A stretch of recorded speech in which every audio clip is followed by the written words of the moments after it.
आपकी लाइफ में परमेश्वर की प्रेजेंस हो सकती। आपने पवित्र आत्मा को पा लिया, हाँ, पवित्र आत्मा आपकी जिंदगी में वो आपको छूता भी है जब आप प्रार्थना करते हैं। आपको महसूस भी होता है कई बार कि परमेश्वर की प्रेजेंस मेरे साथ है। लेकिन बाइबल कहती परमेश्वर की प्रेजेंस कुछ नहीं कर सकती जब तक उसने वचन को नहीं पाया, क्योंकि वचन परमेश्वर के साथ था और कुछ भी वचन के बिना पैदा नहीं हुआ। इसीलिए अगर एक विश्वासी वचन के साथ जुड़ा हुआ नहीं, उसे ये नहीं मालूम कि परमेश्वर का आत्मा जो आपने पाया है वो अपने आप काम नहीं करता जब तक आप वचन अपनी लाइफ के ऊपर नहीं बोलेंगे तो। हालेलुया। और जैसे आप वचनों को बोलते हैं, बाइबल कहती कुछ भी वचन के बिना पैदा नहीं हुआ और ना ही होगा। हालेलुया। और जैसे आप वचनों को बोलना शुरू करते हैं अपनी लाइफ के ऊपर, आप वचन को पढ़ते हैं रोज, वचन को बोलते हैं रोज, आप वो नहीं बोलेंगे जो आपके दिमाग में आ रहा है, आप वो नहीं बोलेंगे जो आपकी रिपोर्ट में आया, आप वो नहीं बोलेंगे जो आपको लग रहा है, आप वो बोलेंगे जो बाइबल कहती है। क्योंकि आपको वो पैदा करना है जो मेडिकल साइंस पैदा नहीं कर पाई आपकी लाइफ में, जो हीलिंग है, जो डिलीवरेंस है, आपको वो पैदा करना है जो लोग और रिश्तेदार आपकी लाइफ में पैदा नहीं कर पाए। वो बरकत, वो आशीष, वो ब्लेसिंग, वो फाइनेंशियल कर्सेस से आजाद होना। आपको वो चीज चाहिए जो कोई नहीं कर सका, तो आपका तरीका भी अलग होगा जिस तरह बाइबल का तरीका है। आप मेरी बात समझ रहे कि नहीं? आपको इमोशन से हटके, भावनाओं से हटके, जो लग रहा है, जो दिख रहा है, जो सोच रहे हैं, उससे हटके आपको वो बोलना है जो वचन में लिखा हुआ है। इसहाक शाम के टाइम वचन का ध्यान करने के लिए जाता था, क्योंकि 20 साल से उसकी वो पत्नी बांझ थी जो परमेश्वर ने खुद भेजी थी आवाज देके उसके बाप के नौकर को। अब उसके बाप के नौकर को परमेश्वर ने खुद निशानियां दी कि ये वही लड़की है जो तेरे मालिक के बेटे के साथ ब्याही जाएगी। और जब वो लड़की को वो लेके आया और इसहाक को दिखाया और इसहाक को बोला कि ये तेरी पत्नी है, उसने कहा अच्छा, ये परमेश्वर ने दिया। उन्होंने कहा ठीक है। और बाइबल कहती 20 साल उनके कोई भी संतान नहीं हुई और वो शाम को वचन का ध्यान करने के लिए जाता था। और जब शाम को क्या ध्यान करता था वचन का, कि जो वचन में लिखा हुआ वो अपने आप पूरा नहीं होता, आपको उसे बार बार पढ़ना पड़ता है, आपको बार बार उस पर मनन करना पड़ता है, उसके लिए टाइम निकालना पड़ता है और उसको अपनी आत्मा में बार बार फीड करना पड़ता है अपनी आत्मा को। चाहे आपको लगे कि असर हो रहा है, चाहे आपको लगे असर नहीं हो रहा, पर आपको लगातार उस वचन से अपने आप को फीड, अपने आप को खिलाना होता है। आपको वचन बार बार बार बार बार बार। बाइबल कहती है जो परमेश्वर की आज्ञाओं से अति प्रसन्न रहता है। उसने ये नहीं कहा जो हाहें भर भर के परमेश्वर का वचन मानते हैं, उसने कहा जो उसकी आज्ञाओं से अति प्रसन्न रहते हैं। हालेलुया। वो नहीं जिसने सिगरेट छोड़ी और दूर से कोई सिगरेट पी रहा है तो देखो यार पूरा दिल कर रहा है सिगरेट पीना और दिल में दुखी हो रहा है मैं क्रिश्चियन बन गया। ये अभी भी बॉन्डेज है, ये अभी भी बंधन है, ये सही चीज नहीं है। ये निशानी है कि अभी तक आप डिलीवर नहीं हो पूरी तरह से, अभी तक आप फ्लाइट लेने के लिए, आत्मिक उड़ान भरने के लिए आप तैयार नहीं हो। ये निशानी है इस बात की। अभी भी आपको ब्लू फिल्म देखने का अटैक होता है, ये निशानी है कि आप फ्लाइट लेने के लिए तैयार नहीं हो। अभी भी शराब पी के करता है यार, की करिए यार, हमें फंस गए यार, चल ले आओ यार 2 पैक। इसका मतलब अभी आप तैयार नहीं। कितने मेरी बात को समझ रहे हैं? लिखा जो उसकी आज्ञाओं से अति प्रसन्न रहते हैं, जिसके लिए अब ये चीजें कचरा बन चुकी हैं, उसे कोई मतलब नहीं, वो इग्नोर करता है इन चीजों को।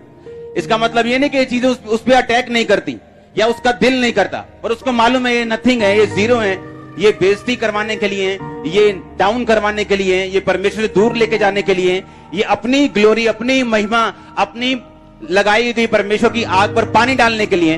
तो आप इनसे दूर रहेंगे और आज्ञाओं से अति प्रसन्न रहेंगे। उसने कहा अगर तू मेरी आज्ञाओं से अति प्रसन्न रहेगा, खुश रहेगा, आहें भर भर के नहीं करेगा, उसने कहा तेरा वंश पृथ्वी के ऊपर प्राकर्मी होगा। तेरा वंश, तेरे बच्चे पृथ्वी के ऊपर प्राकर्मी होंगे। इमेजिन करो इसहाक इसी वचन के साथ वो मनन करने के लिए जाता होगा कि मैं परमेश्वर की आज्ञाओं से अति प्रसन्न हूं। उसे कोई मलाल नहीं कि जो पत्नी परमेश्वर ने भेजी वो 20 साल से बांझ है, उसके पास खरबों रुपए की प्रॉपर्टी थी, उसे कोई डर नहीं था कि इसका वाली वारिस कौन होगा, ये नौकर चाकर क्या, उसे कोई चिंता नहीं थी। बाइबल कहती वो अति प्रसन्न था और परमेश्वर की आज्ञाओं के ऊपर मनन करता था, वचन के ऊपर मनन करता था। और 20 साल के बाद क्या हुआ? जो उसने मनन किया, रोज रोज मनन, कि मैं उसकी आज्ञाओं से प्रसन्न हूं, मेरा वंश पृथ्वी के ऊपर प्राकर्मी होगा। बाइबल कहती जो उसको दिल और जान से मानते हैं वो धर्मी कहलाते हैं। तो बाइबल कहती धर्मी का वंश बचाया जाएगा।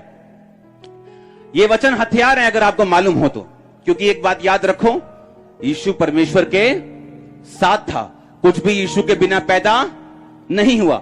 आप 20 साल बांझ रह सकते हैं चर्च में रहते हुए भी, जब तक आप इस बात को रियलाइज नहीं करेंगे कि वचन बोलने से, वचन मनन करने से मुझे रोज रोज इसको करना है, क्योंकि वचन के बिना अगर तब पैदा नहीं हुआ तो अब भी पैदा नहीं होगा। वो आपके बच्चों के ऊपर वचन आप अंगीकार करें, अपनी सेहत के ऊपर करें, चाहे वो आप अपने बिजनेस के ऊपर करें, चाहे आप अपनी लाइफ के ऊपर करें, दुष्ट आत्मा से ग्रसित व्यक्ति अपनी जिंदगी के ऊपर करे, आपको उस वचन को बोलना पड़ेगा बार बार, जो वचन आपके लिए बाइबल में लिखा हुआ। आमीन। पहले आपको ढूंढना होगा कि अगर मुझे बिजनेस की ब्लेसिंग चाहिए तो कौन सा वचन है, अगर हीलिंग चाहिए तो कौन सा वचन है, अगर बच्चों की बरकत चाहिए तो कौन सा वचन है, अगर बच्चे सुधरने चाहिए तो कौन सा वचन है, अगर मुझे शारीरिक चंगाई चाहिए तो कौन सा वचन है। आज कलीसिया ये सोचती है कि बस ऐसे जाओ, प्रभु को बोलो, हाय प्रभु बहुत दुखी है, बस प्रभु अपने आप सुन लेगा। उसको मालूम है आप दुखी, पर उसने कहा आदि में वचन था, वचन परमेश्वर के, और वचन ही यानी आदि में एलोहीम था। हां, आदि में वर्ड था, आदि में एलोहीम ने आकाश और पृथ्वी की सृष्टि की। यानी आदि में यहोवा था और यहोवा के साथ कौन था? यीशु। इसीलिए कहा एलोहीम। नहीं तो अगर अकेला यहोवा होता तो बोलते आदि में एलोहा ने आकाश और पृथ्वी की सृष्टि की। पर आदि में एलोहा ने की कि एलोहीम ने की? एलोहीम मतलब परमेश्वर और यीशु मसीह। अगर तब यीशु मसीह के बिना, अगर तब वचन के बिना कुछ भी पैदा नहीं हुआ, तो अब भी वचन के बिना कुछ भी पैदा नहीं होगा। आपको वचन पढ़ना होगा रोज रोज रोज रोज रोज। रिजल्ट आए, चाहे अब आए, चाहे 10 साल में आए, चाहे 5 में आए, चाहे 3 में आए, लेकिन आपको यह बात समझनी होगी कि आपको रिजल्ट के लिए, आपको आपकी अपनी लाइफ में परमेश्वर के काम को देखने के लिए आपको वचन के साथ जुड़ना पड़ेगा। कितने मेरी बात को समझ रहे हैं? क्योंकि वर्ड जो है वो आपको कंट्रोल में रखेगा, वचन आपको विश्वास में रखेगा। वचन शैतान की सारी आवाजों को जो आपके मन में आ रही, सारे शक को, सारी आवाजों को, सारी नेगेटिविटी को, सारे पाप की आवाजों को वचन जो है हमेशा बंद करता रहेगा, उसे सीज करता रहेगा, अगर आप वचन के साथ जुड़े रहेंगे तो। बहुत से लोगों को नहीं मालूम, उन्हें लगता है कि बाइबल एक रिलीजियस पुस्तक है, जिसे 5 मिनट कहीं से भी पढ़ लो तो कोई बात नहीं, लेकिन ऐसा नहीं है। बाइबल आपके जीवित परमेश्वर का लव लेटर है आपके लिए। अगर आप नहीं पढ़ेंगे, आपको मालूम नहीं वो आपसे क्या चाहता है। अगर आप नहीं पढ़ेंगे, आपको मालूम नहीं कि ये जो मेरे परमेश्वर ने, मेरे बाप ने मुझे प्यार का पत्र लिखा है, उसमें लिखा क्या है? उसने लिखा है कि मैं तुम्हें सांपों और बिच्छुओं को रौंदने का अधिकार देता हूं। उसमें लिखा है तेरा वंश पृथ्वी के ऊपर प्राकर्मी होगा। उसमें लिखा है तेरा वंश बचाया जाएगा। उसमें लिखा उसके कोड़े खाने से तुम चंगे हो चुके हो। उसमें बहुत सी बातें लिखी, पर मैं ये पूछना चाहता हूं, मुझे तो मालूम है मेरे बाप ने मुझे क्या लिखा, क्या आपको मालूम है कि नहीं? शायद इसीलिए जब मेरी लाइफ में हीलिंग नहीं हो रही थी, और मैं आपसे दावा करता हूं, मैं आपको सच कहता हूं कि मैं बाइबल कभी नहीं पढ़ने वाला था। मुझे हीलिंग से मतलब जब मैं परमेश्वर में आया कि मुझे हीलिंग मिल जाए, डिलीवरेंस मिल जाए, मैं अपने बिजनेस में जाऊं, अच्छा कमाऊं, संडे के संडे चर्च जाऊं, बस ये मेरा विजन था। लेकिन उन दुष्ट आत्माओं के अटैक जब कम होने की बजाय यीशु मसीह में आने के बाद बढ़ गए, कम होने की बजाय बढ़ गए, और कुछ चीजें चंगी हो गई, कुछ बीमारियां चली गई, नशे चले गए, कुछ चीजें शैतान के अटैक बढ़ गए, तो परमेश्वर की आत्मा मुझे एक ही बात बोलती थी कि वचन पढ़। जैसे वचन पढ़ता था अटैक कम होते थे। इस तरह से वचन के साथ मैं जुड़ता रहा। जब वचन के साथ जुड़ता रहा तो वचन जब पढ़ता था तो जब वचन फिर याद होता है आपको कि कहां क्या लिखा हुआ। रोज 6 घंटे पढ़ना पड़ता था, कई बार 5 घंटे, कई बार 7 घंटे रोज वचन। इसलिए नहीं कि मैं परमेश्वर से बहुत प्यार करता हूं, इसलिए कि मेरे अटैक कम हो जाए। इस तरह से परमेश्वर ने मुझे अपने वचन में वो उसने इंट्रोड्यूस किया अपने वचन से मेरे को। और जब रोज वचन पढ़ने की आदत पड़ गई, बाइबल जब रोज खोलनी, तो मुझे मुंह जुबानी मालूम होना शुरू हो गया कि यहाँ वो वचन लिखा है, यहाँ बच्चों के लिए लिखा है, यहाँ बीमारी के लिए लिखा है, यहाँ गरीबी के लिए लिखा है, इस वचन में ये लिखा है। तो जब भी लोगों ने मेरे पास आना, मैंने उसी वचन से उनको बताना। उसने बोला मेरे ये प्रॉब्लम, मैंने कहा रुक जा, टाइम नहीं लगना बाइबल खोलते, बस सीधा टक किया और ये देख क्या लिखा है, परमेश्वर ये कहता है, परमेश्वर ये कहता है। क्योंकि जब आपको वचन मालूम हो गया, इसका मतलब आपको परमेश्वर की इच्छा मालूम हो गई। तो लोगों को यही नहीं मालूम, क्या परमेश्वर सच में चाहता कि मैं चंगाई को पाऊं? क्या वो चाहता कि मैं बरकत को पाऊं?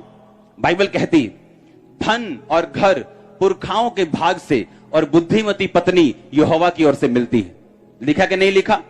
उसने ये लिखा धन शैतान से मिलता है। लेकिन प्रॉब्लम यह है कि धन का लालच, धन का प्रेम आपको परमेश्वर से दूर करते हैं।